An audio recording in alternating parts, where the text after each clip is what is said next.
Kisah Turki Utsmani, Ottoman Empire, adalah salah satu sejarah yang sangat penting dan penuh warna dalam peradaban dunia.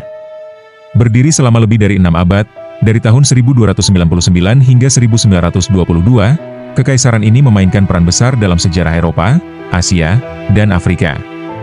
Berikut adalah gambaran umum dari kisah besar ini. Kekaisaran Utsmaniyah didirikan oleh Osman I, seorang pemimpin Turki yang berasal dari suku Oghuz.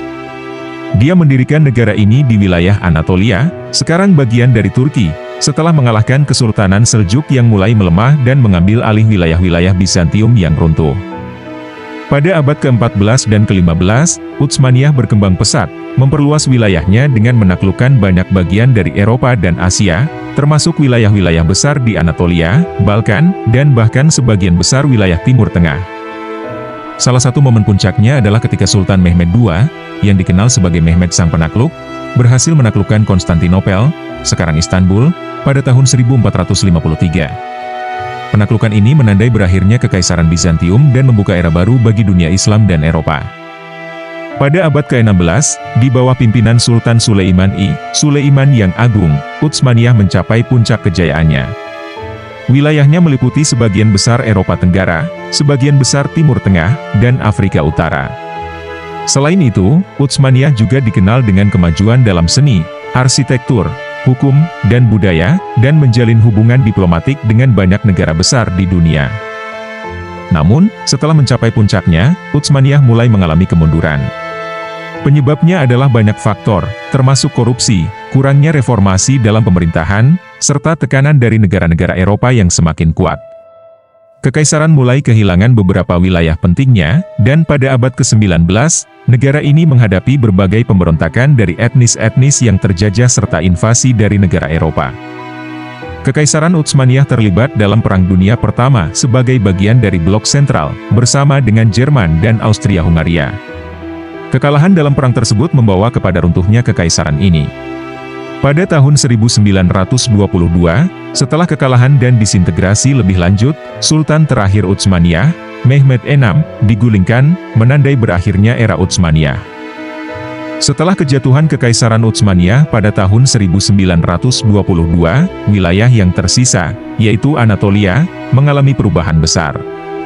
Mustafa Kemal Atatürk, seorang jenderal yang terkenal dalam Perang Dunia Pertama, muncul sebagai pemimpin utama dalam proses transisi ini.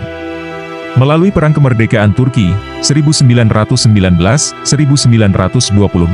Atatürk berhasil mengalahkan pasukan pendudukan, termasuk pasukan Yunani dan Inggris, yang berusaha menguasai wilayah Turki. Pada 29 Oktober 1923, Republik Turki resmi berdiri dengan Atatürk sebagai presiden pertamanya. Dengan ini, sistem monarki Utsmaniyah yang sudah berusia lebih dari 600 tahun digantikan oleh sistem republik sekuler. Atatürk melancarkan berbagai reformasi untuk modernisasi negara, termasuk penghapusan khalifat, sekularisasi, adopsi abjad Latin, dan pemisahan agama dari negara. Atatürk menerapkan banyak reformasi yang mengubah wajah Turki secara drastis. Beberapa reformasi besar yang dilakukan antara lain, sekularisasi, penghapusan pengaruh agama dalam kehidupan politik dan sosial. Misalnya, ia menutup madrasah, mengganti hukum Islam dengan hukum sipil, dan mengubah kalender serta sistem penanggalan ke sistem barat. Pendidikan dan budaya, Atatürk menggalakkan pendidikan nasional dengan mendirikan sekolah-sekolah sekuler, menghapus sistem pendidikan berbasis agama, dan memperkenalkan kurikulum yang modern.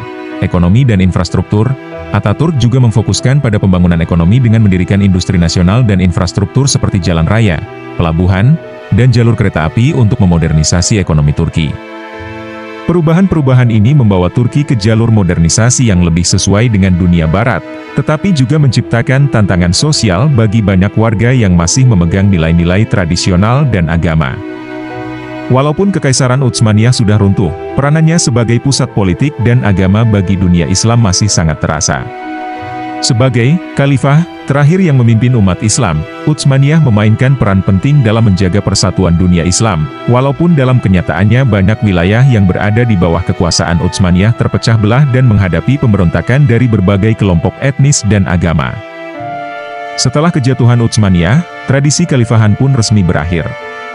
Pada tahun 1924, Ataturk menghapuskan sistem khalifat sebagai bagian dari sekularisasi, yang menandai berakhirnya simbol kepemimpinan dunia Islam yang bersatu dalam satu entitas politik. Meski demikian, pengaruh Utsmaniyah dalam dunia Islam tetap ada, khususnya dalam aspek budaya, seni, dan arsitektur. Peninggalan Utsmaniyah yang paling mencolok hingga hari ini adalah dalam bidang arsitektur.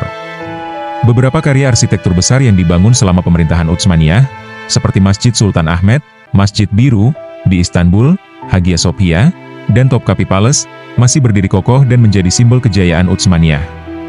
Selain itu, seni Utsmaniyah, termasuk kaligrafi, tekstil, dan keramik, tetap memengaruhi seni tradisional di berbagai negara yang pernah berada di bawah kekuasaannya. Walaupun Kekaisaran Utsmaniyah runtuh, peranannya dalam sejarah global tetap sangat penting. Kekaisaran ini menjadi penghubung antara dunia barat dan dunia timur, dan memiliki pengaruh besar dalam hubungan internasional, terutama dalam konteks penjajahan dan imperialisme. Utsmaniyah sering dianggap sebagai kekuatan besar yang menjaga keseimbangan di antara negara-negara Eropa, dan ketika ia mulai melemah, negara-negara besar Eropa, seperti Inggris, Perancis, dan Rusia, berusaha untuk mengisi kekosongan yang ditinggalkan. Selama berabad-abad, wilayah Arab dan Timur Tengah berada di bawah kendali Utsmaniyah. Meskipun banyak wilayah ini memiliki otonomi sendiri, mereka tetap dipengaruhi oleh kebijakan dan administrasi Utsmaniyah. Pada awal abad ke-20, dengan kemunculan nasionalisme Arab, wilayah-wilayah seperti Mesir, Suriah, Irak, dan Jazirah Arab mulai menuntut kemerdekaan. Ini merupakan salah satu faktor penting dalam pembentukan negara-negara Arab modern setelah berakhirnya Perang Dunia Pertama dan kejatuhan Utsmani. Secara keseluruhan, meskipun Utsmaniyah telah runtuh lebih dari satu abad yang lalu, warisan kebudayaan, sosial, dan politiknya masih sangat terasa dalam berbagai aspek kehidupan di wilayah bekas kekuasaannya, baik di Turki, Timur Tengah, maupun dunia Islam secara umum.